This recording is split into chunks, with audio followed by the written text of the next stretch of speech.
আলহামদুলিল্লাহ, আমরা এখন দাঁড়িয়ে আছি আমের রাজ্যে চাঁপাইনবাবগঞ্জে বড় একটা আমের বাগানে। আজকে থেকে বড় আম বাগান হলেও কিন্তু গাছ কিন্তু ছোট। আমি আজকে দেখাবো যে দেখেন কি পরিমাণ গাছে মুকুল এসে গেছে, আমের মুকুল। দেখেন খুবই সুন্দর। এই মুকুল কিন্তু আহ অনেকটা নষ্ট হয়ে যাওয়ার সম্ভাবনা কম থাকে যদি আমাদের আবহাওয়া অনুকূলে থাকে।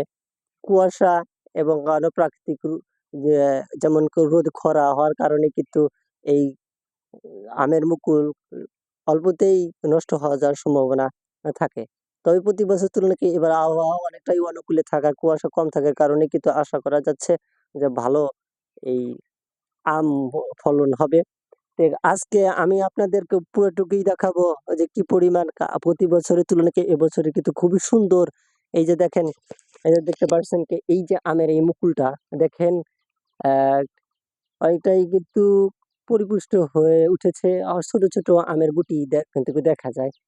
তো এই ক্ষেত্রে আমাদের কিছু করণীয় আছে, যে আমরা কিন্তু অনেকেই আমের মুকুল আসার সাথে সাথে আমরা কিছু ভুল কাজ করে থাকি, যার কারণে আমের মুকুল আসার পরেও কিন্তু সে আমরা অকালেই ঝরে যায়, যার কারণে আমরা ফলন কম পাই।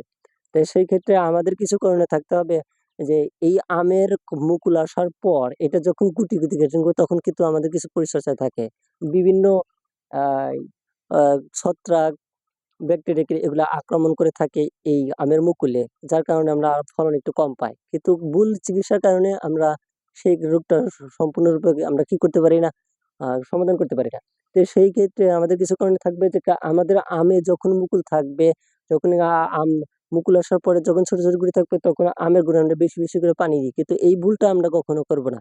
আমের গুলে কখনো পানি দেওয়া যাবে না। তবে চারদিকে যদি কোনো যদি এই যে দেখেন আমি দেখতে পাচ্ছি এই যে এরকম মাটিতে পর্যাপ্ত পরিমাণ রস যদি না থাকে, তাহলে কি সেই ক্ষেত্রে কি এই পানিতে হালকা কিছু পানিতে আপনি রসের পরিমাণটা একটু বাড়াতে পারেন। তো বেশি পরিমাণ কিন্তু পানি দেওয়া যাবে না। তবে হালকা রাসায়নিক সার অল্প পরিমাণে মাটির জৈব পটাশ, ক্যালসিয়াম, ম্যাগনেসিয়াম কেটে মিশিয়ে হালকা ছিটিয়ে দিয়ে আপনি যদি করতে পারেন তাহলে কিন্তু ভালো হবে। এই যে আদেরকে এই যে দেখেন, এই যে আমের মুকুল আরেকটা এই যে এই পাশে, এই যে আমি আপনাদের দেখাচ্ছি।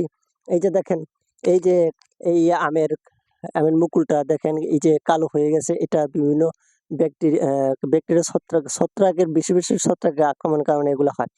তবে সেই ক্ষেত্রে আমাদের কিছু কীটনাশক প্রয়োগ করতে হবে। কীটনাশক প্রয়োগ করার পরে যদি এটা অনেকটাই কিন্তু সমাধান করা যায়। তবে কীটনাশক এমন পরিমাণ প্রয়োগ করা যাবে না যাতে এই আমের পরাগায়ন যদি না ঘটে তাহলে কিন্তু আমরা ফল পাবো না। সীমিত পরিমাণে এই মুকুলে আপনারা এই কীটনাশক প্রয়োগ করবেন। আর তার সাথে আমরা বেশি বেশি আমরা পানি দিই, কিন্তু এই পানিটা কখনো দেওয়া যাবে না। তবে যারা তার নিজস্ব বাগানে অথবা তারা ছাদের উপরে যে সমস্ত টবের ভিতরে আমরা ছোট ছোট আম গাছ লাগিয়ে থাকি, মুকুল আসে, সেই ক্ষেত্রে মাটি যদি শুকিয়ে থাকে তাহলে পর্যাপ্ত পরিমাণ পানি দিয়ে সেই মাটির রসের পরিমাণ বাড়াতে হবে।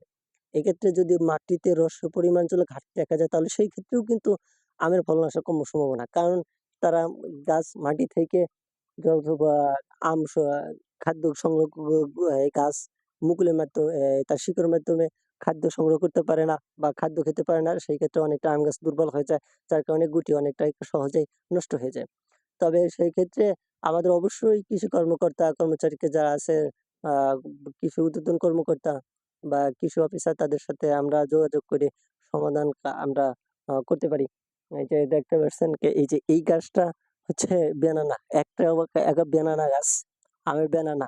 বাংলাদেশকে বাংলাদেশ না, শুধু বাংলাদেশ না, পৃথিবীর মধ্যে সবচেয়ে কয়েকটা জাতের বিশ্ববিখ্যাত যে আমের কয়েকটা জাত আছে সেই একটা ব্যানানা জাতকে এই যে দেখেন, এই যে এই সাইডে দেখেন কত এত মুকুলটা কত বড় দেখেন। এই যে উপর থেকে নিচ পর্যন্ত এত বড় একটা মুকুলকে যে তার পাশে যে দেখা যায়, দেখতে পাচ্ছেন? এই যে দেখেন কত